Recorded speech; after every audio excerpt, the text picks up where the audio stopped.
Jurassic Island, premier parc dédié aux dinosaures de toute la Caraïbe.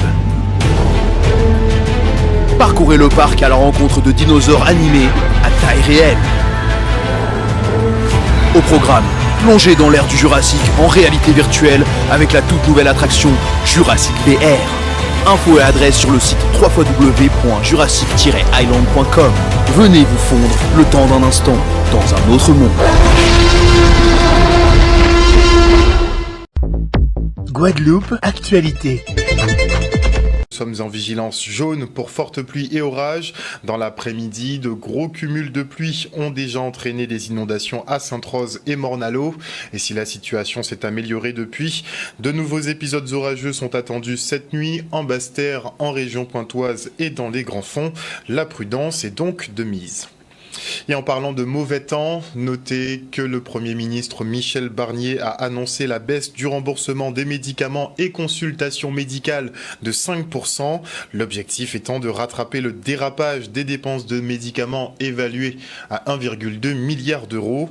Le gouvernement entend en fait réaliser 5 milliards d'économies sur les dépenses de santé.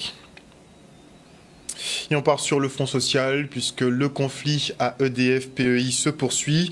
Les négociations avec la direction ont échoué avant qu'un accord n'ait été trouvé. Et sur le décompte notamment des congés payés, on fait le point avec la CGTG Énergie. Aujourd'hui, nous sommes sur le piquet de grève d'EDF-PEI devant l'entreprise parce qu'il y a de ça plus d'un an et demi, nous avons signé un protocole de fin de conflit le 17 février 2023 que la direction refuse d'appliquer. Nous demandons à nouveau président là, M. Mayao. Et c'est ça qu'il fait, il finit pas venir. Mais il vient, mais lui, un seul point qui a intéressé, c'est point à congé là. Il voulait que nous signions point à congé là et que après nous valider point à congé là, eh bien que il a abordé les autres points. Alors que c'est des points que M. Le Goff déjà avancé en l'air. Nous avons le point qui a avancé, qui a pratiquement bouclé avec M. Le Goff. Et le président là remet tout bité en question si nous pas qu'à admettre que Jean-là a compté les congés en dehors du code du travail, sans respect du code du travail, eh bien, il pas qu'à avancer sur les autres points. Et il lève ce tableau alors que pour monde pas menacé, pour monde il pas en danger du tout. Président là ça qu'arrivé, il a pris un avion et il a dit comme ça si vous pas signer ou valider point là ça, il pas qu'à discuter les autres points alors que les autres points déjà discuté avec directeur technique. Donc voilà à qui point nous y. Jodla nous à peu près à 80% Jodla là des grévistes. Et vous voyez devant là. Et pourtant, nous avons assumé la continuité électrique. Alors, il a utilisé tout moyen contre nous pour ne pas venir à notre table, pour ne pas respecter l'engagement, pour fuir responsabilité à l'employeur. Et Jodla, nous mobiliser, nous doubout pour nous faire savoir que nous pas rien qui 5 moun, nous pas rien qui 10 moun, mais nous tous bien concernés par ça, il a fait nous en disant là, et que nous doubout pour nous goumer avec eux, pour nous obtenir tout ça, il a doué nous, c'est-à-dire l'application du code du travail en Guadeloupe. Un reportage de Michel Depape. Et le préfet Lefort, le président de région et la rectrice d'académie se sont rendus sur le site de production de l'entreprise Top Caraïbes, spécialisée dans les tôles de couverture pour habitation. Une visite pour marquer le lancement de la semaine de l'industrie qui met en valeur les métiers et entreprises du secteur. Le reportage. Alors, l'industrie en Guadeloupe, c'est un vrai sujet. Alors d'abord, on est aujourd'hui à Top Caraïbes pour le lancement de la semaine de l'industrie. Et moi, j'y suis avec le président de région et avec madame la rectrice. C'est très important parce que parfois, on considère qu'il y a une forme de fatalité ici aux Antilles, dans la Caraïbe, sur la capacité à développer une véritable industrie manufacturière. Alors la raison de la visite du préfet, du président de région et de la rectrice, c'est le fait que le site de Top Caraïbes a entre autres été accompagné par l'État dans le cadre de ses financements. On a bénéficié de subventions dans le cadre du plan de relance et du programme territoire d'industrie et pour également nos panneaux solaires. Ici, on a subventionné notamment la plieuse que vous avez vue, parce que dans le cadre du territoire d'industrie, Je crois que l'État a apporté plus de 700 000 € sur ce projet. Voilà. Donc c'est le message, celui-là, c'est celui-là. Une industrie en Guadeloupe, c'est possible, non seulement possible, mais c'est nécessaire.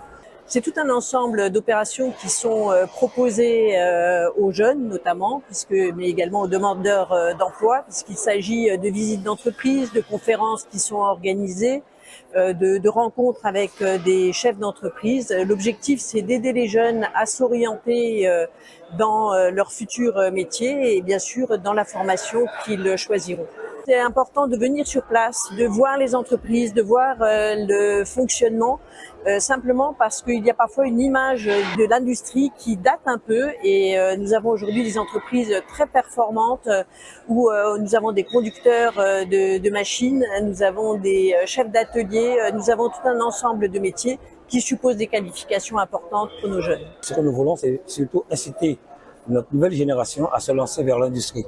Trop souvent, on se rend compte que c'est l'administration, c'est les collectivités, bon, l'agriculture pour certains, mais vraiment l'industrie. La Guadeloupe, elle est petite, mais je pense que s'il y a cette volonté, si nous mettons les moyens, si nous incitons nos jeunes à pouvoir se tourner vers l'industrie, on peut créer effectivement beaucoup de métiers en Guadeloupe et permettre à nos jeunes de créer de la recherche de l'emploi. L'objectif de ces semaines de l'industrie, c'est de dire il faut qu'on lance, il faut qu'on ait sur les territoires de la Caraïbe une véritable industrie manufacturière. Pourquoi? Parce qu'on est dépendant de l'Hexagone pour à peu près 95% de nos produits manufacturés. On a un taux de chômage qui est, notamment chez les jeunes, qui est scandaleusement haut. Voilà.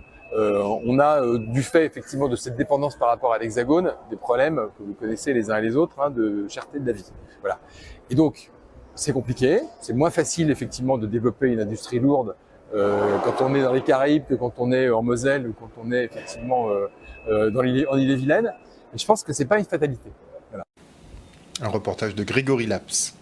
Et dans le cadre de la semaine européenne de l'emploi des personnes handicapées, la DED s'organise un beau cantage autour des handicaps sensoriels, l'occasion de prendre conscience sur les discriminations vécues par ce public qui ne demande qu'à s'insérer professionnellement. Regardez.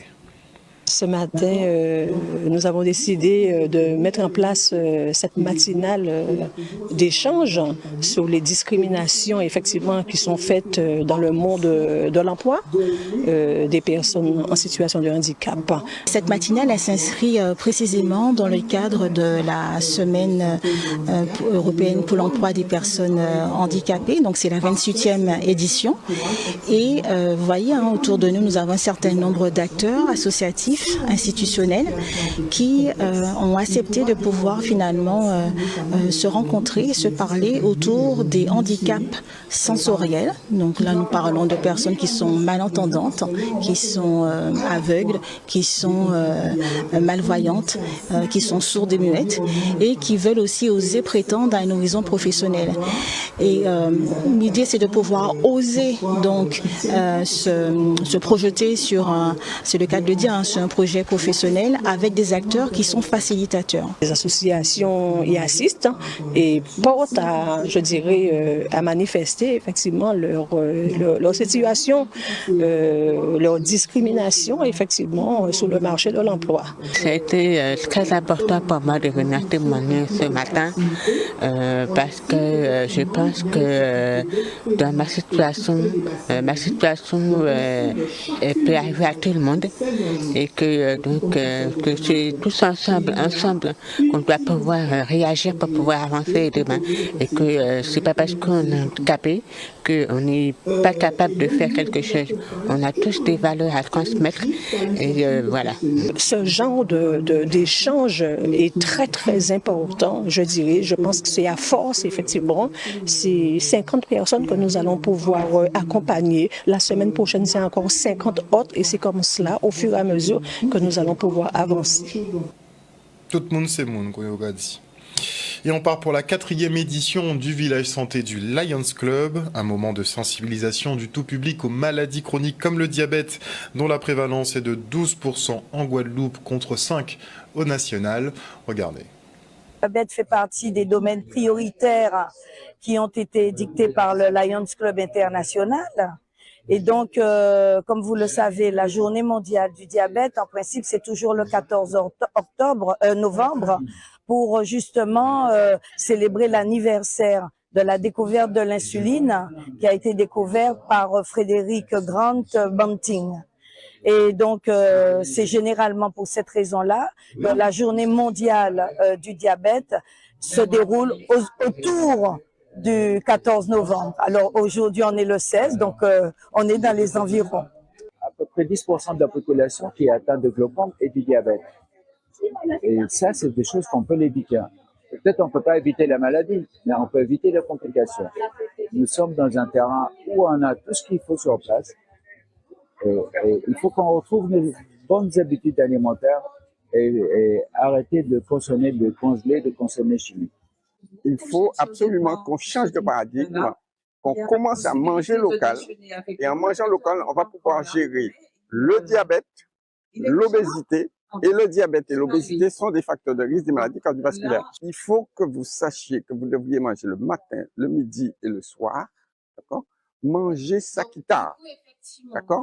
Manger, pas manger et brun des aliments ultra transformés, alors que nous sommes tous bons. Nous, on a 220 espèces comestibles. Voilà. Donc, manger sakita. Deux thèmes sur le glaucome et le diabète, c'est des maladies qui font absolument pas mal à l'œil. On est très bien, on sent rien, on voit très bien, on mange bien, tout va bien. Et quand on commence à sentir des signes, c'est déjà trop tard. C'est comme le coup du bois qui commence à manger le meuble. Si on n'examine pas le meuble, bah c'est trop tard le jour qu'on va voir que c'est déjà foutu. D'où le rôle très important de dépistage et de formation qu'on le fait. Parce qu'on peut être tout à fait normal à avoir une maladie. Nous comptons à l'avenir, c'est notre projet, d'essayer d'aller vers toutes les mairies du département pour leur proposer cette manifestation. Et bien entendu, il faut que les maires soient partie prenante. Il y a encore des zones en Guadeloupe qui sont très éloignées, il n'y a pas de transport en commun et c'est difficile. Et c'est vrai que l'idée d'avoir un bus qu'on peut le mutualiser et si on est la Guadeloupe pour le dépistage de l'information. J'avais un projet il y a quelques années, ça n'a pas abouti, mais il y a la génération, il faut le faire. Vous avez retenu manger sakitao. Et les scolaires de Pointe-Noire, eux, se sont rendus aujourd'hui à la déchetterie de leur commune. Dès le plus jeune âge, il est question de leur apprendre à trier pour que ces gestes deviennent naturels. Regardez. Ce sont tous les enfants scolarisés de la ville de Pointe-Noire. Nous sommes à la déchetterie de Pointe-Noire et l'objectif était de sensibiliser les jeunes, les enfants, dès le plus jeune âge, en fait, sur le tri pour pouvoir sauver notre planète. La déchetterie représente un endroit où on peut recycler, où il y a des bacs. Oui, dans un premier temps qu'ils découvrent le site, qu'ils voient l'importance de la gestion des déchets et l'importance du recyclage. Au lieu de jeter toutes vos ordures, surtout les piles dans les poubelles qui prennent des voiries, mettez-les plutôt dans les petites boîtes que distribue la CNBT et vous venez les remettre à la déchetterie pour faire leur recyclage et les utiliser deuxième fois. Certains connaissent et pratiquent la déchetterie, d'autres non. Mais je suis sur le dernier atelier et à la fin, en fait, on a vu leur engouement à vouloir maintenant venir à la déchetterie pour trier justement, pour pratiquer la déchetterie, un outil indispensable à chaque commune désormais. C'est qu'on a vu différents types de bennes, on a vu la benne verte où on met tout ce qui est type d'arbres morts, tout ça, et qu'on réutilise pour faire plusieurs d'autres choses. Pour faire le compost. Il y a aussi celle avec le verre. Celle pour le carton, on utilise avant de le mettre, on plie et qui se transforme en confetti pour qu'on puisse réutiliser. Après toute sortie, il y a un travail pédagogique qui est fait au niveau de chaque classe pour que les enfants puissent restituer et puis échanger entre eux et puis raconter aussi aux parents ce qu'ils ont appris. J'ai vu qu'on peut mettre beaucoup de choses ici, par exemple des appareils électroniques, des appareils pour chauffer, pour par exemple les réfrigérateurs, les machines à laver. On peut aussi mettre des déchets verts, des huiles de moteur et des huiles qu'on utilise pour faire de la friture. La déchetterie elle est ouverte du mardi au dimanche. La déchetterie, elle est surtout gratuite. Parce que beaucoup nous posent la question, est-ce qu'il faut payer à l'entrée? Non, la déchetterie, elle est gratuite. Et nous acceptons carton, déchets verts, bouteilles en plastique, encombrants, des 3 heures. Ce sont les déchets électroménagers et électriques. Donc, venez et n'hésitez pas à pratiquer le mode déchetterie. Un reportage de Charlie Dagonia. Et notez que trier c'est bien, mais effectivement on a encore fort à faire sur la valorisation des déchets. Et on enchaîne avec le village des Deux Roues, organisé par les motards du Nord. Un rendez-vous pour sensibiliser ces usagers plus vulnérables que les autres sur la route. Regardez. Ce village, c'est pour faire prendre conscience que la route, ça se partage entre automobilistes, motards, piétons et vélos. Nous allons commencer par l'auto-école parce que quelqu'un qui se décide à acheter une moto, il faut d'abord passer le permis. C'est pourquoi nous avons l'auto-école. Nous avons des concessionnaires qui ont voulu jouer le jeu avec nous. Ensuite, lorsqu'on a sa moto, il faut s'équiper convenablement parce que la route, ça ne joue pas. Lorsqu'on est en voiture, bien sûr, il y a la carrosserie, mais lorsqu'on est en moto, il n'y a pas de carrosserie. L'objectif de notre présence aujourd'hui au Vélodrome de Gourdeliane à Bimao, c'est bien sûr de faire une séance de sensibilisation d'un parcours de maniabilité lente et rapide. Donc en Deux Roues, nous sommes des usagers très vulnérables. Donc nous devons pouvoir avoir une certaine dextérité sur la moto dans une circulation dense. Donc le parcours de maniabilité, il est là pour ça, pour se remémorer le plateau, pour faire retrouver les sensations d'embrayage, c'est-à-dire les sensations de point de patinage, les sensations de regard, qu'on doit porter toujours le regard bien loin, et les sensations aussi de se mouvoir à allure lente, du style sillonné entre les véhicules. D'où notre exercice aujourd'hui. Nous avons eu en préambule une démonstration sur une situation, un AVP, un accident de la voie publique, mettant en jeu une VL, véhicule léger, et un motard. Et sur cette démonstration, tous les gestes ont été commentés de manière à ce que le public comprenne ce que nous faisons dans les situations d'accidents de route. Petit à petit, les choses vont rentrer dans l'ordre, mais je dis qu'il faut organiser beaucoup plus. Quand ils verront qu'on rabâche les choses, on leur dit de faire attention, de prendre des précautions, la sécurité, petit à petit, ça va rentrer. Et les jeunes qui grandissent, ils seront tout à fait habitués à porter le casque, ce que faisait pas papa ou grand-père. Moi, j'invite à tout un chacun d'éviter la vitesse. C'est vrai qu'en Deux Roues, on ne peut pas se permettre de rester derrière un véhicule, encore moins derrière un poids lourd. Il faut doubler, se mettre une certaine allure. Mais on n'est pas obligé d'aller circuler à 200 km/h, à 150 km/h, à 180 km/h. D'accord? Il faut penser à nous, mais il faut penser également aux autres. Un reportage de Vianney Valverde. Et retour maintenant sur l'élection du nouveau président de la Ligue de football guadeloupéenne. Ça se passait hier au WTC à Jarry, et c'est Jean Dartron qui garde les rênes de la discipline en local. Il récolte 62% des suffrages, soit 328 voix contre 201 pour son adversaire Rudy Manin, qui n'a pas manqué de souligner que les présidents de clubs ont fait le choix de favoriser une vision élitiste du football guadeloupéen. Regardez. Je crois que le parcours de cette campagne assez tumultueuse, assez agressive envers nous ont permis de ne pas sortir de nos valeurs, du cadre, et je tiens à féliciter l'ensemble de mon équipe qui n'a jamais débordé, n'a cherché à déborder pour répondre aux agressions que nous recevions. Mais mes premiers mots quand même vont aux présidentes et présidents de clubs qui ont choisi de maintenir leur confiance à ce que fait la Ligue, au projet que nous avons mené et surtout garantir l'avenir du football guadeloupéen. Le choix a été fait par les présidents de club de favoriser cette vision élitiste. C'est leur choix. Maintenant, en tant que président de club, moi je trouve simplement que les clubs ne sont pas assez pris en compte. Espérons quand même. Espérons, parce que moi la vie est faite d'espoir, que pendant ces 4 années, le président qu'on a secoué, on l'a bien secoué vu sa position quand même dominante, ultra dominante, on l'a secoué, espérons qu'il prendra en compte tout ce qu'on a dit, tout ce qu'on a mis en place, on voulait mettre en place pour cette campagne. Je crois que nous avons des fondations solides maintenant. Nous avons surtout à terminer ce plan de redressement judiciaire, hein, parce que je rappelle que quand nous avons pris la Ligue avait plus d'1 million d'euros de dettes. Je pense que nous sommes sur la bonne voie. Mais surtout garantir que nos jeunes participent à toutes les compétitions, là où ils ont pu s'illustrer, et surtout, je le dis, que les clubs voient en nous des dirigeants capables de les accompagner, capables de les écouter, capables surtout de mettre en œuvre leurs propositions. Pour le président d'Artron, je souhaite simplement que le football guadeloupéen aille mieux pour lui-même, parce que je pense qu'il n'est pas opposé à ça. Mais maintenant, comme je dis, ses méthodes ne sont pas les bonnes et jusqu'alors, je ne trouve pas que les résultats sont probants. Maintenant, quand vous voyez le vote, manifestement, les autres présidents de club, la majorité, ne sont pas forcément d'accord avec moi, ou si, tout au moins, s'ils le sont, ils n'ont pas voté dans ce sens. On ne peut pas emmener la Guadeloupe aux Jeux Olympiques, ce n'est pas possible. On ne peut pas simplement décider de bloquer des sommes de la Ligue pour verser au club.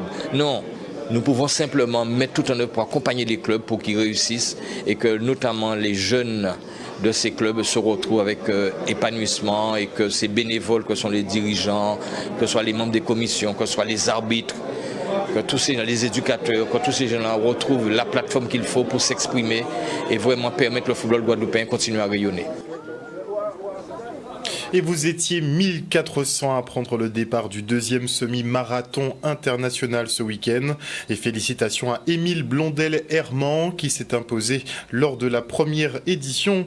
Il a parcouru effectivement ses 21 km et franchi la ligne en 1h11 minutes et 49 secondes. Il a réalisé donc un doublé pour la troisième édition.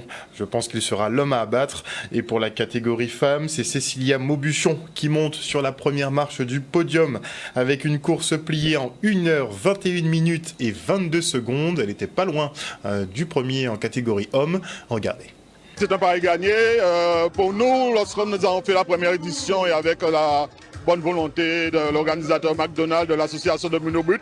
On s'est toujours fixé comme objectif d'aller vers les échelons, notamment aussi les labels, et comme ça, d'année en année, profiter des débriefings pour améliorer les choses. Donc, c'est une bonne chose pour nous pour cette deuxième édition et nous allons essayer d'atteindre nos objectifs, d'avoir une véritable compétition nationalisée et inscrite dans le calendrier international.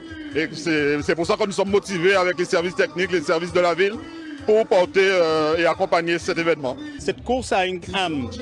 C'est parce qu'on va courir, on va faire du sport, on va aller loin, se dépasser, mais en même temps, on va lutter contre une cause qui est la drépanocytose. Et de toute façon, c'est le préalable au grand jour le vendredi prochain. Donc les gens sont là parce qu'il y a une âme dans cette course. Et on est là pour lutter contre le drépanocytose. C'est ça le plus important. Sur la Guadeloupe, il y a eu plusieurs enfants qui ont été greffés et ils sont guéris, ils n'auront plus la drépanocytose. En tout cas, il y a une grosse prise en charge pour les malades. Il y a 1500 drépanocytaires en Guadeloupe, donc il y en a encore de quoi faire. On espère qu'on va continuer, on espère qu'on va de plus en plus ralentir les naissances. On est passé de 30 naissances par an à 12 naissances par an. Et c'est déjà une belle victoire. Je le fais peut-être pour les frères et les sœurs qui n'ont pas ces moyens-là et pour montrer que notre Guadeloupe n'est pas ni plus ni moins en retard et au niveau pour avoir des challenges de ce type. Donc j'ai relevé le défi avec toute une équipe pour créer des événements de niveau nationaux et internationaux. Je venais ici pour conserver mon titre, c'est chose faite. C'était plus difficile cette année, mais voilà, je suis quand même content d'avoir réussi à remporter la deuxième édition. On était un bon petit groupe jusqu'au 7-8e kilomètre, à 3 c'était plutôt pas mal. Après ça s'est décanté dans le faux plat montant jusqu'aux abîmes. J'ai pris un coup de chaud moi à ce niveau-là et c'était plus compliqué, j'ai pas réussi à relancer dans les parties descendantes. Après je me suis retrouvé seul sur le dernier tiers, donc ça a été assez long et puis c'est vraiment mental parce que j'étais vraiment pas très bien aujourd'hui. Je suis contente d'être première. Mais je veux pas vous cacher, je suis déçue de mon temps. Parce que mon temps n'est pas ce que je vaux, mais bon, c'est pas grave. C'est pas grave. C'est déjà très contente de gagner, c'était une course dure. Mais je suis passée en 37 minutes au 10 km, donc le deuxième 10 km a été de la lutte. C'est une belle course. Ce que j'apprécie tout le temps quand je viens en Guadeloupe, c'est que il y a toute une euphorie autour de la course. Les gens, même qu'il fasse nuit, qu'on soit un samedi soir, tout le monde est sur les bords des routes à nous encourager et ça c'est chouette. C'est ma première fois que je cours à Pointe-à-Pitre. C'est la deuxième édition, je me suis senti bien, j'avais les jambes. J'ai essayé d'appuyer et à ma grande surprise, j'ai fini 3e. Après les invités, j'ai donné tout ce que j'avais et ça m'a permis de finir 3e aujourd'hui. C'est une occasion aussi de faire une compétition. Donc comme il n'y a pas beaucoup de compétitions de marche, donc une occasion pour moi aussi de me tester sur un parcours assez plat, assez prolifique pour la marche athlétique. Et donc voilà, donc ça s'est bien passé. Et, voilà.